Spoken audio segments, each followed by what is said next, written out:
vu Weimechkirch an de Lakerten, an Minet bei Mineuren, die langen Joren zum Wohlstand vom Land eng net onwichtig Rolle gespielt hun. Haut wolle man impressionant Ausschnitte an engem echten Deel von engem Film iwwer Mine vun der Terrouge weisen, Bilder, die bis Dave Rof an Grove feieren. Min Heinzebiech irwischten Ende von der Hiel zu Schulzücht. Schons lang fuhren hai kein Bugge mehr ran heraus. Wie 1989 die letzte Lützeburger Minetsgrof zu der verding Zugang, wurde mit der Exploitation von der Minet an unserer Gegend aber nach Lagen der River. Aus dem Neuen Frankreich goufen die Lützeburger Hejowen weiter mit rote Stein versucht. Und das besonders aus der letzten lothringischer Minetsgrof, der Mine de Terrouge. Et wurde dus der Arbeit hier lechten Eisegrof, aber bis August 1997 hat den Hejowe B. Belval von do guten Deel von seinem Futter gekriegt. Knapp 20 Meter innert der Alamin Heinzebiech kam das französische Minet auf Lützeburger Boden aus dem Birch. Die Mine de Terrouge entstand 1989 aus der Regroupierung von den Groven Montrouge, Saint-Michel und Ferdinand, mit der Hiel zu Esch als nördlichsten, an gut 16 Kilometer weiter weg Fontois als südlichster Punkt. Auf 3 verschiedene Wege kommen an die Mine ran.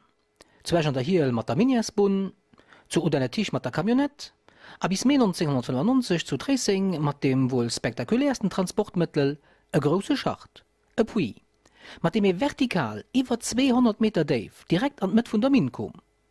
Über diesen Turm gab aber kein Mine rausgeholt. Die kommen da hier am Zug raus. Nimmend Mineuren goufen von hier aus bei ihr Arbeitsplatz transportiert. Oben am Turm hat eng schöne Vue über den Pays Haut, wie diesen Deel von der Lorraine auch nach genannt wird. Horizont ein Belüftungsschacht von der Mine.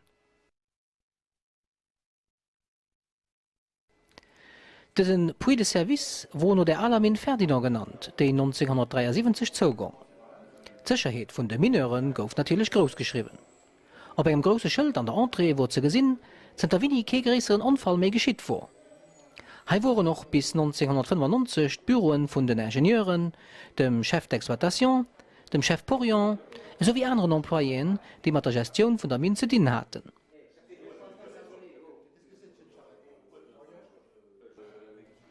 Echt aber ein Porion mit seiner Equipe von Mineuren Roland Mingung hatten sich für dich über sein Chantier informiert. Geno Fast d'Exploitation hat ihn dann seine Leute an Maschinen angedeelt.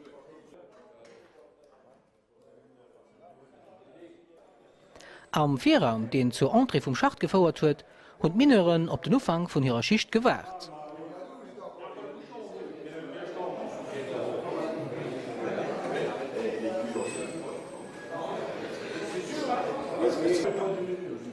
Ohne ordentlich Loot an voll Batterie gang kein Mineur an die Grove.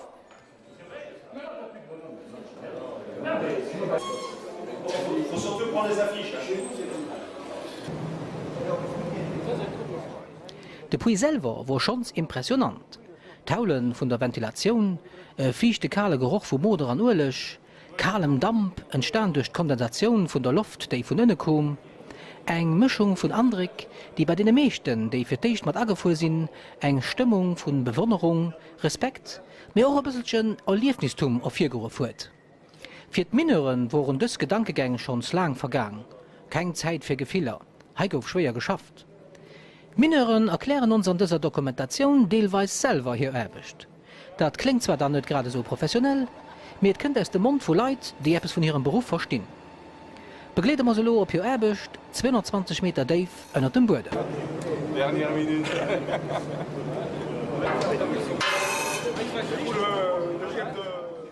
Echte Mineur an Cage ran durft, hat in einem Kontrolleur ein Kontomark aufgegeben, auf Lützeburgisch Blecher genannt. All Mineur hat seine Nummer an oder Schicht kaut hin sein Blech irrem. So konnte ihn ob eng einfach Manier kontrollieren, ob ihn a wen gefehlt hat.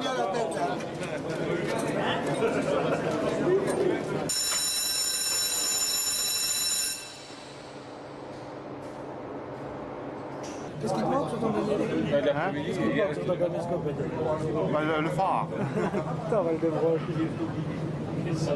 Ça c'est vache de...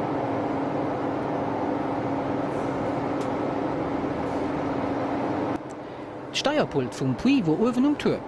Von hier aus gouf Cash mit den Mineuren mit 5,8 Meter an der Sekunde an die Mine aufgelöst.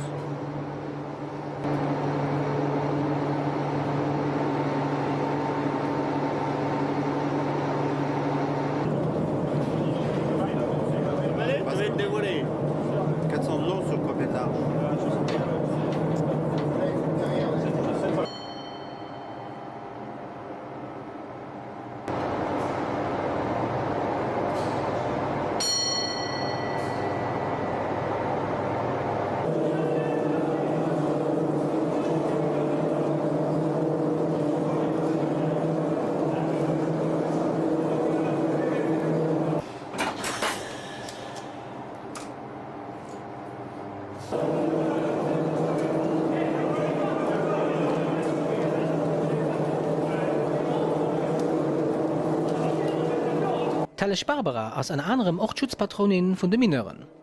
Ën an der Min huet eng Statu vun hier natilech net gefehlt. Vom Puy aus goufen d'Mineuren dann mat der Kamionett kilometerweit duerch e Labyrinth vun onbelichte Galerien a Gäng an déi Kartier gefauert, wo d' Minett aufgebaut gouf.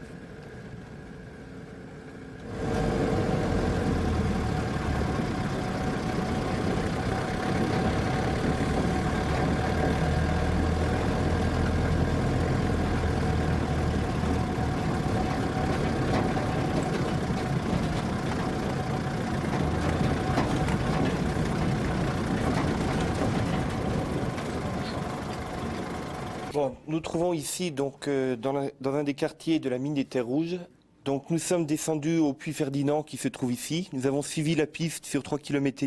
C'est la piste que vous voyez tracée ici en violet. Et nous sommes arrivés au quartier de l'unité 56 où nous allons effectuer une partie du tournage. Ce quartier est un quartier qui exploite une couche calcaire, qui a une production par poste de l'ordre de 1200 tonnes, avec des équipes de 5 hommes. All neii Sektion vun enger Galerie huet fir d'éich missen aufgesichert ginn. Fréier gouf de Purgage manuell vum Mineur gemat. Dat war extrem geféierlech. A méi wie Mineur huet bei se Liewe gelos. An den 7scher Joren hunn dun des Maschinen de geféierlesten Deel vun deser Erbeg iwwerholl.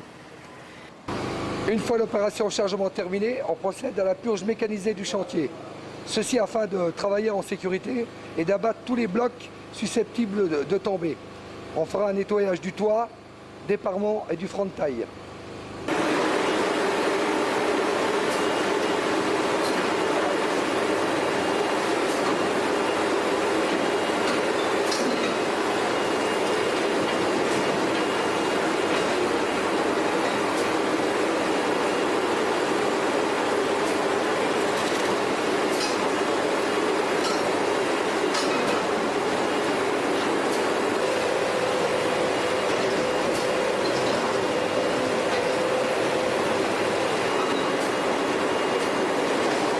Et le boulonneur, avant de rentrer dans le chantier, il faut qu'il fasse son contrôle manuel avec la sonde.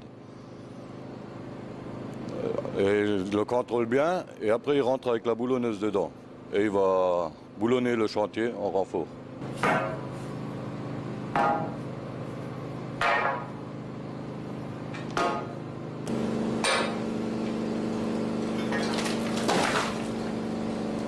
Dans notre mine, nous utilisons un soutènement par boulonnage. Le principe de ce boulonnage est de fretter les bancs que nous avons au-dessus de nos têtes sur une hauteur de 1,80 m qui correspond à la longueur du boulon. Pour effectuer cette opération, nous commençons par faire un trou de 23 mm de diamètre dans lequel nous introduisons la résine que voici, qui est composée donc de résine et d'un catalyseur. Par la suite, nous introduisons donc ce boulon qui malaxe la résine et mélange l'ensemble catalyseur et résine. La prise est très rapide puisqu'elle s'effectue entre 15 et 30 secondes. Une fois cette prise effectuée, nous serrons alors le boulon par l'intermédiaire de cette plaque et de cet écrou. La pose d'un boulon est une opération qui dure à peu près 2 minutes.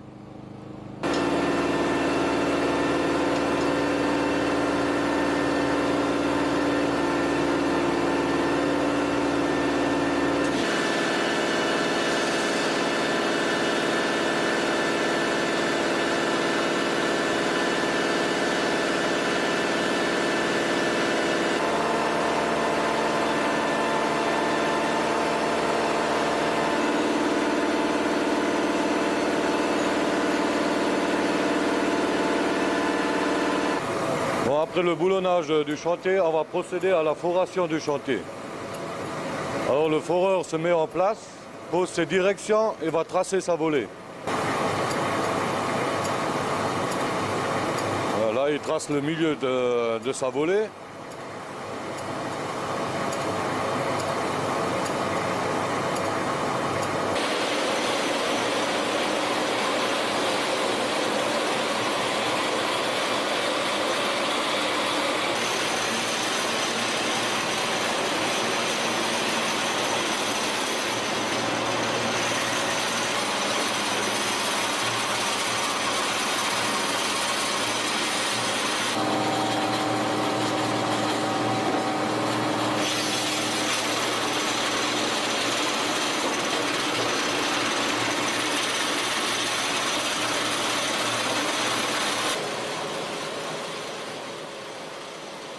Mit bis zu 1100 Touren an der Minute hat diese Maschine die 3 Meter langen Bohrer an den Birch getrieben. Und der Spitze von Albur war ein Taillon übrig, den regelmäßig ersetzt gehen. Mit dem pur gekonnten Handgriff hat der Mineur die aufgenutzten Taillon durch neue ersetzt. Den Taillon selber hat 2 Spitzen aus extrem harten Carbur. Nach dem Krieg kommen die echt modernen amerikanischen Bohrmaschinen, auch nach Jumbo genannt, an den Ersatz. Heute sind die Maschinen allgemein auf der ganzen Welt Jumbo genannt. Den Jumbo steht sogar schon am Larousse. Nach dem Purgage Mechanik, dem Boulonnage an der Foration, kommen wir bei den Tieren. Hier seht ihr, wie der Mineur sein Chantier durch ein manuelle Purgage aufgesichert wird. Hier innen wurde der Boden dauernder Bewegung. An den Block, den für eine paar Stunden nach festhang, konnte er schon das Leben kasten.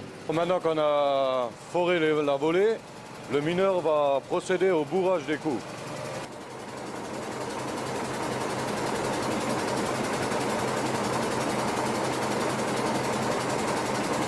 Comme explosif, nous utilisons du nitrate fuel qui est en fait un mélange de nitrate d'ammonium dans lequel il est ajouté 5% à peu près de gasoil. Ce mélange donne un explosif qui ne présente aucun danger en tant que tel sous cette forme-ci et qui nécessite un fort dégagement de chaleur, une grosse explosion pour exploser lui-même. Alors pour initier le nitrate fuel, nous utilisons de la gomme qui est un explosif à base de nitroglycérine et un détonateur électrique qui lui-même initialise la gomme. Ces détonateurs électriques sont des détonateurs à micro-retard qui nous permettent des décalages entre les différents coups de 30 millisecondes. Les numéros s'étalent de 0 à 7.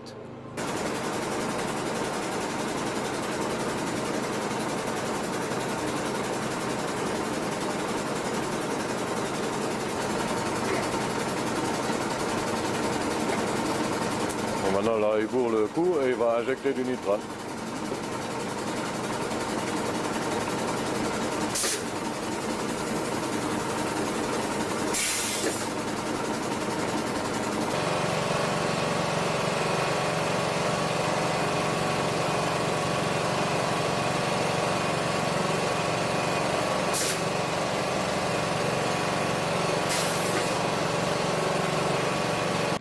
Gare la Mine, eng Kartungsküst huet ugewiesen em Wadetaigung. Nachdem Spurlächer all mat nitrate Fuel gefüllt wurden, goufen die elektrisch Detonateuren mam Postetier verbonnen. Gesprengt, Mineure sote scheissen, also Geschoss gouf mechtens um vun der Schicht. Bis dann die nächste Kipp Chantier war, hatten sich da mechtens eventuell giftig Gasen an de Stips verzunn. Für Tier gonget verticht aber mal op de Kaffee. Am Quartier von der Unité 56 sitzen ein paar Mineuren bei ihrer Casse-Croûte. Caméraman, faut qu'il arrête parce qu'il n'en aura plus du café. Ja, chef, weet waar, zie je, moest dat casse-croûte. L'autre va attraper les faiblesses. Für rund 70 Jahre goufen da Lothringen an Lützeburg zusammen über 40.000 Mineuren. Zuletzt waren sie nach 240. An der Zwischenzeit huet de Porion seg administrativ Erbeg erledigt. De Porion war gleich de Stelle ma Meester op der Schmelz. Hin huet d'Erbeg da gedeelt, a war responsabel fir sämtlech Aktivitäten an segem Quartier. Nom Kaffee wart soweit. 3 Tieren waren firgesinn. 2 an Opechgalerien, an eng an der, wo des Eise köcht, de Poste Tierstung. Iwer des Leitungen gongen d' elektrische Impulser und Detonateuren, déi Dynamitkartuschen zur Explosion brut hunn, an dann ihrerseitserem de nitrate Fuel zur Explosion brut huet. Am Postetier stung den Exploseur, eng Art Dynamo mat Kondensator. Wo de Kondensator opgeloden, gong eng gering Ludun. De Bout Feu, so gouf de Mineur genannt, de geschoss huet dann op de Knäpsche gedrückt, an de Strom von dem sich entlödenden Kondensator huet da Morsen zur Explosion brut. Für Tier huet den Bout Feu nach enke sämtlich Circuit iwwerprägt. Mit diesem Miesapparat konnte hier feststellen, ob eine Leitung nicht an der Reihe war. Wo das der Fall, hat das müssen überprüft gehen. An den Tier gouf ausgesät, bis der Fehler gefunden war. Verdicht gouf an einer Notbischgalerie geschoss. Ein Stecker hat noch gefehlt, dann hast den Dynamo ugeladen.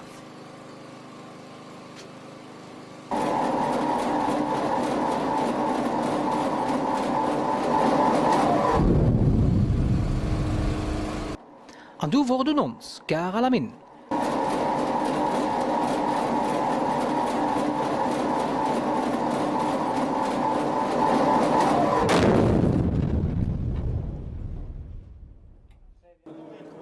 Alles war gut verlauf, d'Schicht war riwer, an de Puy Ferdinand huet schon op seg Voyageure gewählt.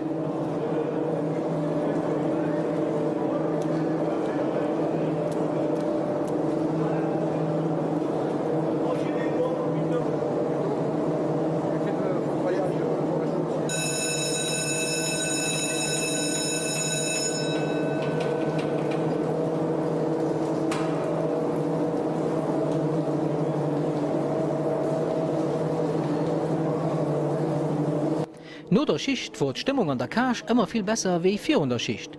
Ke Wanner, wenn den 8 Stunden lang 200 Meter Dave innen am Boden gewollt hat.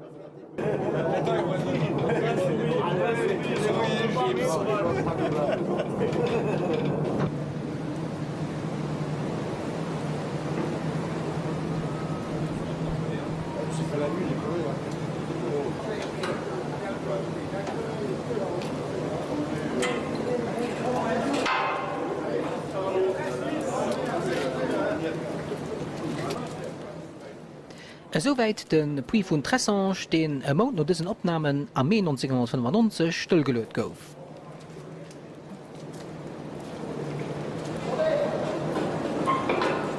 Nächst woch dann Zwiit vun diesem Dokumentär Terrouge an d'Mineren.